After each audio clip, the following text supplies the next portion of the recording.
যে আল্লাহ আমার আপনার মায়ের পেটের ভিতর থেকে মুখটাকে পবিত্র করে পাঠালো, কি হিন্দুর বাচ্চা কি মুসলমানের বাচ্চা, কি দাড়িওয়ালা কি বেদাড়িওয়ালা, কি শিক্ষিত কি অশিক্ষিত, মায়ের পেটের ভিতর থেকে এসে পবিত্র জবানটা এনে নিচের জিনিসটা সব সময় মুখে লেগে আছে। ঠিক না বেঠিক? বুঝতে পারেননি? নিচের জিনিসটা সব সময় মুখে লেগে আছে। আর একটা কমন শব্দ বলে পুরুষরা, দেখবেন পুরুষরা একটা কমন শব্দ বলে, কি শুনবেন? শুনবেন? শালা। শালা, কথায় কথায় শালা বলবে, কথায় কথায় শালা। তুই কোথায় থাকিস বে শালা? মানুষরা শালা, অন্য কিছু শালা। পাগল কোথাকারে, লেখাপড়া করে চাকরি পাবি, এ শালা বক্তা কি বলছে শালা বুঝতেই পারিনি, চল শালা বাড়ি চল যাই। এই তালবের সহায়কার লয়াকার সালাম, দন্তের সহায়কার লয়াকার সালাম, মোদানোর সহায়কার লয়াকার সালা, কসালা হলো মুরব্বী বলে 3 শালা। তো চলো একটা সালাদ ধরি। তালবের সহায়কার লয়াকার সালাম, এই শালা মানে স্ত্রীর ভাই শালা নয়, ওটা হলো শ্যালক থেকে শালা। তালবের সহায়কার লয়াকার শালা শব্দের সঙ্গে যদি কিছু জুড়ে দেওয়া হয় মানে হয় কি শুনুন, পাঠশালা, কর্মশালা, ধর্মশালা। মাথায় কিছু ঢুকছে? এরপরে আল্লাহ বলে বান্দা শোন, এই আব্দুল্লাহ গিল মারুফ, তোর বাপ তোর কি ভালোবাসে, তোর মা তোর কি ভালোবাসে, তোর বাপ আর মায়ের থেকে আমি আল্লাহ তোরে 1,00,000 গুণ বেশি ভালোবাসি। একটা উদাহরণ দেবো, একটা উদাহরণ দিচ্ছি শুনে নিন। বাম্মার থেকে আল্লাহ বেশি ভালোবাসে, ঠিক না বেঠিক? একটা প্রমাণ দিই, দেবো? চলুন, আমার বক্তব্যে না এই উদাহরণগুলো একটু ফলো করবেন। আচ্ছা বাবু, আপনাদের এই গ্রামে এমন কোন বাপকে দেখেছেন, এমন কোন বাপকে দেখেছেন বলুন তো দেখি, স্ত্রীর পেটে বাচ্চা 9 মাস, 1 মাস বাকি বাচ্চা হতে, কোন বাপকে দেখেছেন? স্ত্রীর পেটে বাচ্চা, বাচ্চা এখনো হয়নি, 1 মাস বাকি। কোন বাপকে দেখেছেন বাজার থেকে ল্যাকটোজিন 1-2 দুধ কিনে আগে থেকে ঘরে সাজিয়ে রাখতে? না, কারণ ছেলে এখনো হয়নি। বাপের বিশ্বাস কতটুকু? ছেলে হোক, মায়ের দুধ ছাড়ুক, তারপরে বাজার থেকে এনে খাওয়াবো, ঠিক না বে ঠিক? আল্লাহ বলে আব্দুল্লাহ গিল মারুফ, এই আব্দুল্লাহ গিল মারুফ, তুই যখন তোর মায়ের পেটের ভিতরে ছিলিস তোর বাপের বিশ্বাসটাই ছিল না ছেলে হবে কি মরবে কি বাঁচবে, সেজন্য তোর বাপ তোর জন্য আগে থেকে দুধ কিনে ঘরে সাজিয়ে রাখেনি। আমি আল্লাহ তোর বাপের মতো ওই রকম ভালোবাসি না। আমি আল্লাহ জানতাম রে 10 মাস 10 দিন পরে পৃথিবীর মুখ যখন দেখবি তোর নাভির সঙ্গে মায়ের নাভিটা কেটে দেওয়া হবে, দুধের প্রয়োজন হবে। তাই আমি আল্লাহ করেছি কি, তুই যখন তোর মায়ের পেটের ভিতরে ছিলিস তোর মায়ের শরীরের 80 ফোঁটা রক্তকে ফিল্টার করি, 80 ফোঁটা রক্তকে ফিল্টার করি তুই আসার আগেই তোর জন্য তোর মায়ের স্তনের বোটায় দুধ আমি আল্লাহ আগেই পাঠিয়ে দিয়েছি। বন্ধুরে, মা কি জিনিস, বাপ কি জিনিস, জীবনে কোনোদিন বুড়ো বুড়ি বাম্মাকে কাঁদায় না। যাদের বাম্মা পৃথিবীতে বেঁচে আছে যুবকদের বলে যাচ্ছি, জীবনে কোনোদিন বুড়ো বুড়ি বাম্মাকে কাঁদায় না। যাদের বাম্মা অন্ধকার নীরব নগরে চলে গেছে তাদের জন্য দান খয়রাত করবেন, দোয়া করবেন। যাদের বাড়িতে বাম্মা বেঁচে আছে বুড়ো বুড়ি, আল্লাহর রহমত তাদের বাড়িতে ঝরে ঝরে পড়বে। আপনারা কি জানেন আল্লাহর নবীদের পরই স্থান হলো বাপ আর মায়ের? চলুন চলুন আমি দলিলগুলো দিচ্ছি। কোরআনের কোথায় কোথায় বাম্মার সেবা করতে হবে বলেছে দেখি, টোটাল কোরআনে শুনে নিন। আমি বলতে শুরু করি, আপনারা গুনতে শুরু করুন। এক নম্বর পারার 11 নম্বর পৃষ্ঠার 12 নম্বর লাইন, সূরার নাম সূরা বাকারা। ওয়াবিল ওয়ালিদাইনি ইহসানা, বাম্মার সেবা যত্ন করো। 2 নম্বর পারার 12 নম্বর পৃষ্ঠার 13 নম্বর লাইন, সূরার নাম সূরা বাকারা। ইয়াসআলুনাকা মাযা ইউনফিকুন কুল মা আনফাকতুম মিন খায়রিন ফালিল ওয়ালিদাইনি ওয়াল আকরাবিন, বাম্মার পিছনে টাকা পয়সা প্রথম ব্যয় করবে, আল্লাহ খুশি হয়ে যাবে। ছেলে চাকরি পেয়েছে, বাপের জায়গা বেচা টাকায় ছেলে এমএ পাস করলো, মায়ের গহনা বেচা টাকায় ছেলে বিএড করলো, আর চাকরি পাওয়ার পরে মাইনে পেয়েছে, 3 মাস পরে মাইনে পেয়েছে, বইয়ের নামে ব্যাংকের বই খুলেছে, আর বউ নমিনি করেছে ওর ভাইকে। বুঝতে পারেননি না? বউ নমিনি করেছে কাকে? ওর ভাইকে। তার মানে এমালের কিচ্ছু নেই। ভাববেন বাড়িতে গিয়ে ভাববেন। 5 নম্বর পারা 3 নম্বর পৃষ্ঠা 3 নম্বর লাইন, সূরার নাম সূরা নিসার 36 নম্বর আয়াত। ওয়াবুদুল্লাহা ওয়া লা তুশরিকু বিহি শাইয়াম ওয়া বিল ওয়ালিদাইনি ইহসানা, বাম্মার সেবা যত্ন করো। 8 নম্বর পারা 7 নম্বর পৃষ্ঠার 11 নম্বর লাইন, সূরার নাম সূরা আনামের 151 নম্বর আয়াত। লা তুশরিকু বিহি শাইয়্যা ওয়া বিল ওয়ালিদাইনি ইহসানা, বাম্মার সেবা যত্ন করো। 15 নম্বর পারা 3 নম্বর পৃষ্ঠার 7 নম্বর লাইন, সূরার নাম সূরা বানী ইসরাঈল। ওয়া ক্বাদা রাব্বুকা আল্লা তা'বুদু ইল্লা ইয়্যাহু ওয়া বিল ওয়ালিদাইনি ইহসানা, বাম্মার সেবা যত্ন করো। 20 নম্বর পারা 16 নম্বর পৃষ্ঠার একেবারে 3-4 নম্বর লাইন, সূরার নাম সূরা আনকাবুত। ওয়া ওয়াসাইনাল ইনসানা বিওয়ালিদাইহি হুসনা, বাম্মার সেবা যত্ন করো। 21 নম্বর পারার 11 নম্বর পৃষ্ঠা 6-7 নম্বর লাইন, সূরার নাম সূরা লোকমান। ওয়া ওয়াসাইনাল ইনসানা বিওয়ালিদাইহি হামালাতহু উম্মুহু ওয়াহনান আলা ওয়াহনিন, বাম্মার সেবা যত্ন করো। 26 নম্বর পারার 2 নম্বর পৃষ্ঠার 12 নম্বর লাইন, সূরার নাম সূরা আহকাফের 15 নম্বর আয়াত। ওয়া ওয়াসাইনাল ইনসানা বিওয়ালিদাইহি ইহসানা হামালাতহু উম্মুহু কুরহা ওয়া ওয়াদাতহু কুরহা, তোরা তোদের বাপ আর মায়ের সেবা যত্ন কর। তোদের মা তোদের বড় কষ্ট করে গর্ভে ধারণ করেছে, দুনিয়ার মুখটা বড় কষ্ট করে দেখিয়েছে। সন্তান তুমি যত বড় উকিল, ব্যারিস্টার, মাস্টার, ডাক্তার, মোল্লা, মনি সাহেব হও না কেন, ইন্নাল জান্নাতা তাহতা আকদামিল উম্মাহাত, হে ছেলে মেয়েরা, তোদের জান্নাত হলো তোদের বাপ আর মায়ের পায়ের তলায়। জান বাপের সেবা করবেন, মার সেবা করবেন। বাম্মার ভাত দেয় না, ও আমার ওয়াজ শুনবে। বাপের ভাত দেয় না, মার ভাত দেয় না, ও আমার ওয়াজ শুনবে। আগে ভালো ছেলে হন, পরে ভালো জামাই হবেন। আমরা ভালো জামাই হতে পেরেছি, ভালো ছেলে হতে পারিনি। ঠিক না ঠিক? আমার শ্বশুর আমাকে বলে আমার জামাই খুব ভালো, আমার শাশুড়ি আমাকে বলে আমার জামাই খুব ভালো, আর আমার বুড়ো বাপটা আমাকে বলে ছেলে জন্ম দিয়ে পাপ করেছি। বুড়ি পেটে ধরা মাটা বলে কেন পেটে ধরেছিলাম, কি পাপ করেছি, কেন কেন?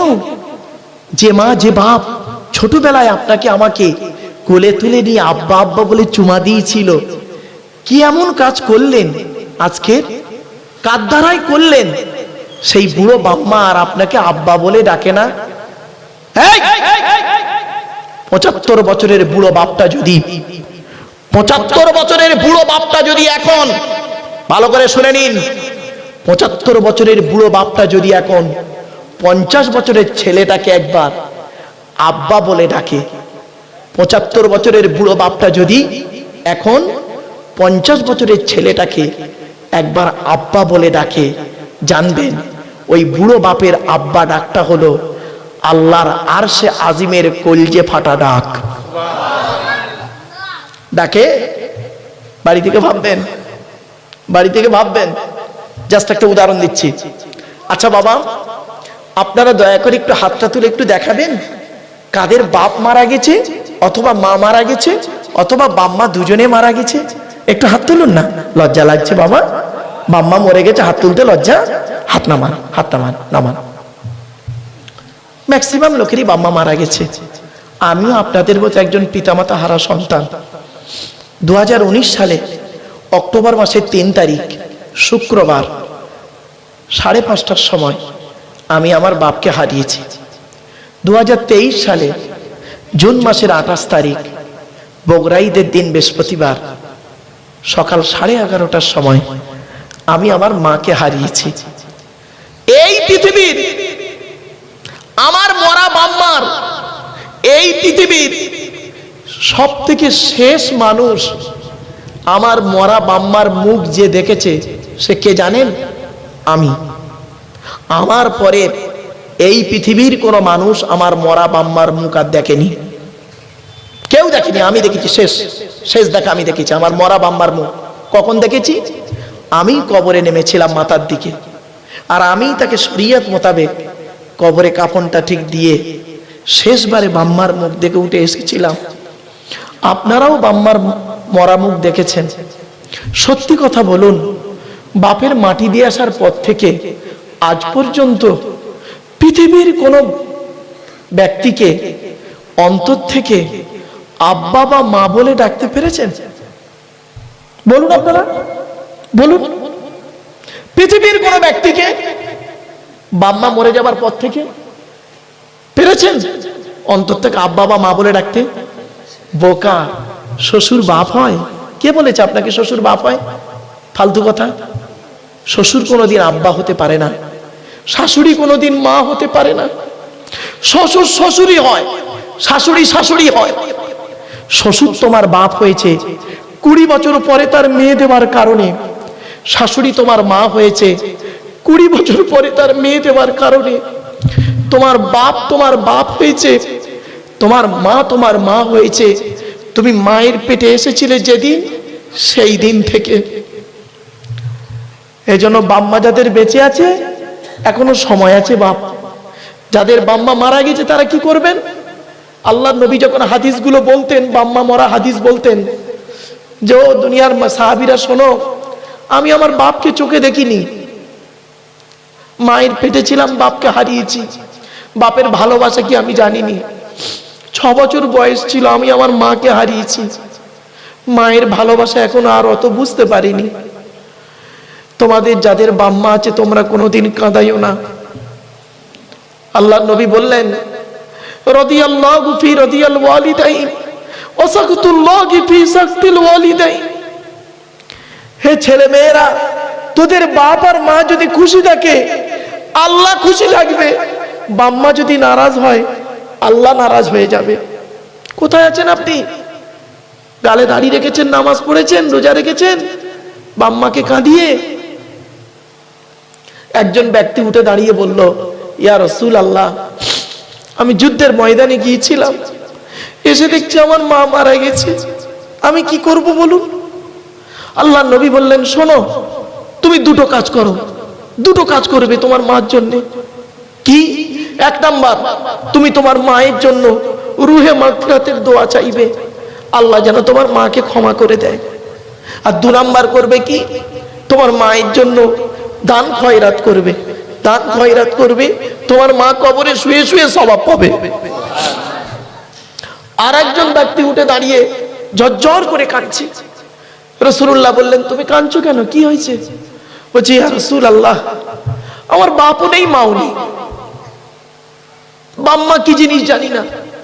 যতদিন বাম্মা বেঁচে ছিল আমার দিকে কেউ আঙুল তুলে তাকাতে পারতো না, আর যেদিন বাম্মা মরে গেল লোকে আমাকে গালি গালাজ করে, অনেক সময় মেরেও দেয়। ঠিক না বেঠিক? এই ছেলে, এই বুঝতে পারোনি, যদি কোনো ভুল করো কোনো লোক না তোমার গায়ে হাত তুলতে ভয় পাবে। ওর বাপ বেঁচে আছে, ওর মা বেঁচে আছে, আর যেদিন তোমার বাপ মরে যাবে, মা মরে যাবে, চাস্তো ভাইটা এসে পিটিয়ে চলে যাবে, আহা বলার কেউ থাকবে না, পাশে দাঁড়ানোর কেউ থাকবে না। বাম্মা এমন জিনিস। বুড়ো বাপ যদি না ইনকাম করতে না পারলে, বুড়ো বাপ যদি বাড়িতে বেঁচেও থাকে তাও শান্তি, বুঝলেন? তখন সাহাবী বলছেন, ইয়া রাসূলুল্লাহ, আমার বাম্মা দুজনেই মারা গেছে, আমি কি করব বলুন? রাসূলুল্লাহ বললেন, মান যারা কবর আবাওয়াইহি আও আহাদিহিমা ফি কুল্লি জুমআতিন গুফিরা লাহু ওয়া কুতিবা লাহু বারা। নবী বলেন, জুম্মার দিনে কি বার? জুম্মার দিনে যদি কোনো ছেলে, জুম্মার দিনে যদি কোনো ছেলে তার বাপ আর মায়ের কবরটা একটু জিয়ারাত করে, বাপ আর মায়ের কবরটা যদি একবার জিয়ারাত করে, ওই ছেলের দোয়ার ওসিলায় বাম্মার কবরটাকে আল্লাহ পাক আলোয় আলোকিত করে দেয়। বাপ মরে গেছে, মা মরে গেছে, কোথায় রেখে এসছেন তার তো ঠিক নেই, জঙ্গলের মধ্যে। শুক্রবার একবারও যান না বাম্মার কবর জিয়ারাত করতে, বাম্মার নামে দান খয়রাত করেন না। আপনাকে সন্তান বলতে ঘৃণা লাগে।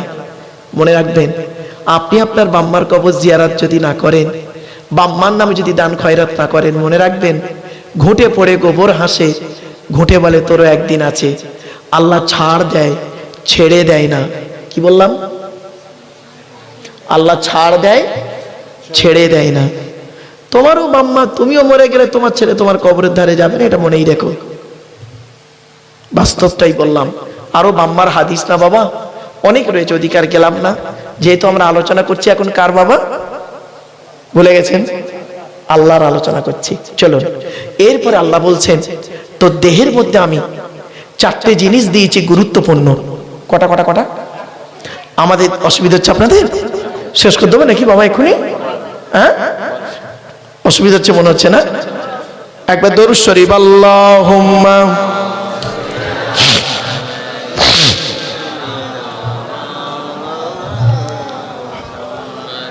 ওয়া আলা আলি সাইয়্যিদিনা।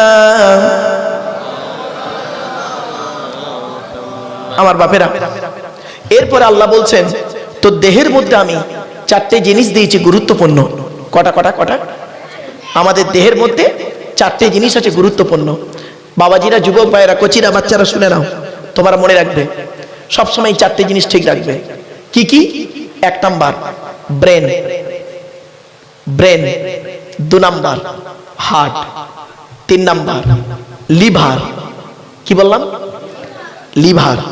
চার নাম্বার কিডনি। মারাত্মক বললাম বাবা। আমি কলকাতার Chittaranjan hospital, Kolkata medical college, Kolkata SSKM-PG, আপনার নীলরতন, RG কর, বেশ কিছু ডাক্তারদের সঙ্গে আমার বেশ কিছু আলোচনা হয়। তো মানব দেহের মধ্যে চারটে জিনিস হলো গুরুত্বপূর্ণ। চারটের একটা খারাপ হোক আপনি মারা যাবেন 100%। আল্লাহ বলছেন এক নাম্বার তোর ব্রেন দিয়েছি, ভালো চিন্তা কর, খারাপ চিন্তা করিস না, ভালো ভালো চিন্তা কর, আমি তোর মেধা শক্তি বাড়িয়ে দেব। যারা ভালো ভালো চিন্তা করবে আল্লাহ মেধা শক্তি বাড়িয়ে দেবে। আপনি ঘরে বসে এই চিন্তা করতে পারেন না? আচ্ছা, ভাতের রং সাদা না কালো? ভাতের রং সাদা। পায়খানার রং হলুদ না কালো? বলুন বলুন। একবারও তো ভাবলেন না এখানে বসে সাদা ভাত খেলাম আর হলুদ মাল বেরোলো কেন? কোনোদিন ভাবেননি। আপনি একবার ভাবলেন না? আল্লাহ বলছে তুই একবার ভাবলি না তোর সিস্টেমটা কি? তুই গাল দিয়ে খাবি। 22 ফিট লম্বা নারী। কত ফিট? 22 ফিট লম্বা নারীর ভিতর দিয়ে পচিয়ে পচিয়ে পচিয়ে পচিয়ে ইউরিনটাকে সামনের দিক দিয়ে বের করিস, মানে পেচাবটা সামনের দিক থেকে, স্টুল পায়খানাটা পেছন দিক দিয়ে বের করিস, আর ভিটামিনটা শিরা উপশিরার মধ্যে দিয়ে তোর শরীরটা ভালো থাকে।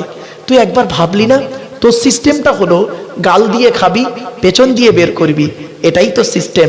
আর এই পৃথিবীতে একটা প্রাণী তৈরি করেছি, গাল দিয়ে খায়, গাল দিয়ে বের করে দেয়। ভাবেননি না? বাদুড়। আল্লাহ বলে তুই একবার ভাবলি না? একবার তুই ভাবলি না তুই যে খাবারটা খেলি 22 ফিট লম্বা নারীর ভিতর দিয়ে বের করলি রেচন পদার্থটা, আর তুই একবার ভাবলি না একটা পিঁপড়ে সেও খেয়ে হজম করে বের করে, তার কত ফিট লম্বা নাড়ি আছে? একটা কেঁচো কেঁচো তার কত ফিট লম্বা নাড়ি আছে? একবারও ভাবলি না? আল্লাহ বলছে তুই একবার ভাবলি না 1 টাকার কয়েনের ডাইস থেকে 2 টাকার কয়েন বের করার ক্ষমতা তোর নেই, তোর বাবারও নেই। আর আমি আল্লাহ কত বড় বৈজ্ঞানিক, একবার চিন্তা করে দেখ, তোর একটা মা একটা বাপ থেকে তোরা 5টা ভাই বোন হলি, 5টা 5 রকম দেখতে, কার গায়ের রং কালো, কার গায়ের রং ফর্সা, কেউ লম্বা, কেউ বেটে, কেউ নারী, কেউ পুরুষ, এমনকি কারো চোখের রেটিনার সঙ্গে কারোর চোখের রেটিনার মিল নেই, এমনকি কারোর বুড়া আঙুলের ছাপের সঙ্গে কারোর বুড়া আঙুলের ছাপের কোনো মিল নেই। একবার ভাবলি না? আল্লাহ বলছে তুই একবার কেন ভাবলি না? উত্তর 24 পরগনা এটা, হ্যাঁ, উত্তর 24 পরগনার মানুষ, তুই একবার কেন ভাবলি না? তোকে আমি একটু বুদ্ধি দিয়েছি, সেই বুদ্ধি নিয়ে তোরা পৃথিবীতে কি করলি? একটা মেশিন তৈরি করলি। তোদের তৈরি মেশিনের নাম দিলি কি? ফ্রিজ। ফ্রিজ ফ্রিজ বোঝেন তো? আল্লাহ বলছে তোদের তৈরি ফ্রিজের গুণাগুণ কি বল? তোদের তৈরি ফ্রিজের গুণাগুণ হলো গরমকে ঠান্ডা করিস, ঠান্ডাকে 0 ডিগ্রি নিচে নামিয়ে বরফ জমিয়ে দিস। তোদের তৈরি ফ্রিজের গুণাগুণ কি? খেলে, ফ্রিজের খাবার খেলে থাইরয়েড বেড়ে যাওয়ার সম্ভাবনা বেশি। তোদের তৈরি ফ্রিজটা কারেন্ট ছাড়া চলে না, তোদের তৈরি ফ্রিজটা মাটির উপরে বসানো থাকে। আর আমি আল্লাহ পৃথিবীতে একটা ফ্রিজ তৈরি করেছি, আমার তৈরি ফ্রিজটা মাটির তলায় বসিয়ে রেখেছি। আমার তৈরি ফ্রিজের নাম কি জানিস? শীতকাল আর গ্রীষ্মকাল। গরমকালে যত কলে পাম্প করবি, আমি আল্লাহ আমার তলার ফ্রিজ থেকে ঠান্ডা ঠান্ডা পানি বের করব। আর শীতকালে যত কলে পাম্প করবি, আমার তলার ফ্রিজ থেকে গরম গরম পানি বের করব। কোথায় আছেন আপনি?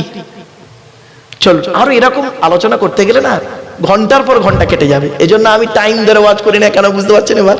চল, এরপরে আল্লাহ বলছেন বান্দা শোন, তো দেহের মধ্যে আমি 9টা ছিদ্র দিয়েছি। কটা কটা কটা?